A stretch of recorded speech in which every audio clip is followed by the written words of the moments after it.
What's up, YouTube? It's your main man ABD Hero back again with another video, and we're gonna add another video to our body language series. And in this video, we're gonna look at Devonte Graham. He is talking about whether or not he'll be comfortable coming off the bench. He's talking about whether or not he feels good with himself, just as far as his health is. And we're gonna break all of that stuff down. Please stick around. This is gonna be a good one, I believe. With my dude, AB the Hero. What's well, up? we getting it down in the Ball State, baby. AB, way to get out on the lane. How you get out on the lane? What do you thought about that, Jay? I like that. Yeah, I told you, he's a hustler for it. Let's go. I'm out.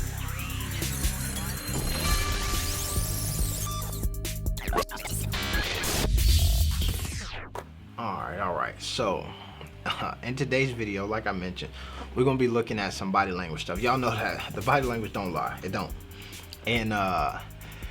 But I'll say that the body language doesn't lie. But it's also important to understand that what is it actually telling you, right? So it's not necessarily saying like that you are 100% being it. Let me say, it's saying that there might be some deception there, but it's not saying what you're being deceptive about. That's the thing that I want to look at, right? And in this video, we're gonna watch my dog Devonte. And to be honest with you, the situation that he's in, nobody is really truly comfortable with that. So it's not a shot at him or saying that he lying or he gonna protest and not actually come off the bench or whatnot if asked to do so. But it's just something where I feel like in this series of we can continue that conversation of looking at the body language stuff. This is a good video to look at, right? There's some signifiers here that are clear, and so what I want you to do is we'll watch it once, we'll rewind it back, and then I'll show you some different things that I see. Let me know if you see some stuff, drop that in the comments or whatever, or just tell me if I'm tripping. I might be tripping. But so first things first, we're gonna watch him answer, I believe, 2.5 questions. And in the first question, this is our baseline, right? We're gonna see where and what he's talking about, and just how when he's speaking truthfully, right? As truthfully as possible, as that to us, as far as what we know, and just look for certain things, right? The move, how people move, right? So a lot of times people think that if you too fidgety or something like that, then you gotta be deceptive or whatnot. It's not necessarily true. A lot of times you see me, I talk with my hands, and when we are explaining something, we actually make movements that coincide with what we're saying, right? So if somebody's saying to you the shit was way back there and they motions and like that, that's probably true. If they say to you of course I did it, and then you getting that head nod yes, then that's probably true. If they saying no, I would never, that's probably also true, right? If they're saying to you of course I did it, and you see their head shaking no, then you got some deceptive things. If you start to see the movements that people are making don't necessarily match up with what they're saying, that means there's probably some deception there. What they're being deceptive about, you can tell based on the questions that you ask and the questions that you follow up with. So we can't really tell exactly what the deception is here, but you can see some stuff. And let's get into the video. Now, I appreciate you all subbing to the channel, hit the notification bell. As you all know, we've been talking about this for a while. We're on our way to 10K, which is, I'm excited about this, man. And you see, we almost at 9,000. So if you're watching this, be one of them folks that get us to 9,000, man. It'd be greatly appreciated. Oh, whoa, oh, shoot. All right, yeah. We 10 subs away from 9,000. So be one of them. I appreciate you. All right. So now Rick Bonnell, who asks all of these questions, I love him because he gets straight to it. And even if you, like y'all know, I ended up signing up for the Charlotte Observer, and Rick writes a lot of articles, and he's one of them dudes who already has said, yo, Melo a starter. We got to stop playing. And so ask some good questions here, but let's listen to this. What we're going to do is we're going to play it through, listen to it, then we're going to rewind it back, listen to it without sound, okay? We're on the ball together. You guys are outscoring by 22 points per 100 possessions. I was wondering if you could talk about what are the pluses and minuses when you guys play that kind of three-guard lineup together. I feel like we can just play faster. Find guys for open shots. You got three, playmakers, and if Gordon's out there with us, you got four guys who you really gotta, show a lot of attention on ball screen. And a lot of teams do different things with different guys on ball screen. So I think it kind of messes you up. Like some teams might be up, might be backed on Gordon or whatever the case may be. But we run so many ball screens in the possession, it gets people confused, and we find guys for open shots, and we just have fun playing together like that. Eventually, Okay, so in that first one, you see a lot of animated talk, right? He ball screens, he give you this a lot, right? There was one thing that right there at the end that we'll probably go back to at the thing, but if you watch this video, I'll save this for you. If you watch this back, because I'm gonna post a full thing to the channel as well without my commentary, and watch when he talks about playing fun together, and tell me if you see something interesting.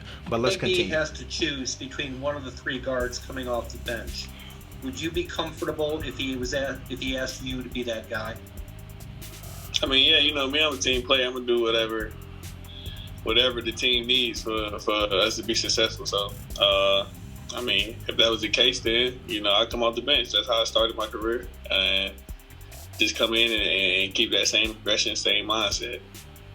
Thanks. How are you feeling? Now you see it when answering those questions, a lot of that same toggle my hand movement stopped, right? And if you look at that head, you see a little bit of this no shake at times, but then you see when he says things that are factual, like I started my career coming off the bench. There's no shake. Then when you get we'll go back. All right. Great. So here's the thing. Because I was talking and we kind of in this question here. He asked him, how are you feeling in terms of the groin? Great, to be honest. Great, thank you. I feel great, to be honest. Anytime you ask somebody a straight up question and then they have to say, to be honest, I don't know. I would determine off of that. I would follow up to see if you actually are great and how great you actually are. Because it seems a bit deceptive. But now let's go back. Let's see. I mean, if that was the case, between one of the three guards coming up. Now, here's what I'm saying to you. This is the thing that I always do. This is a key. If you're looking at these videos for like body language stuff, one of the things that you can do, and the beauty of having things recorded, is you could play the stuff back without audio, right? And once you know the answer, if you play it back without audio, right, you can tell if the body language speaks to that, right? So if I'm excited, you can watch. I don't need to talk. My body language is telling you I'm hype.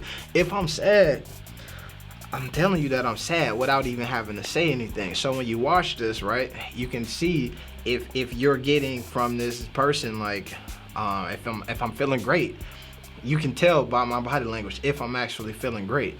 If I'm want to do something and I'm affirming something to you, you can tell that the affirmation that I'm affirming it. But now let's look at what else sound.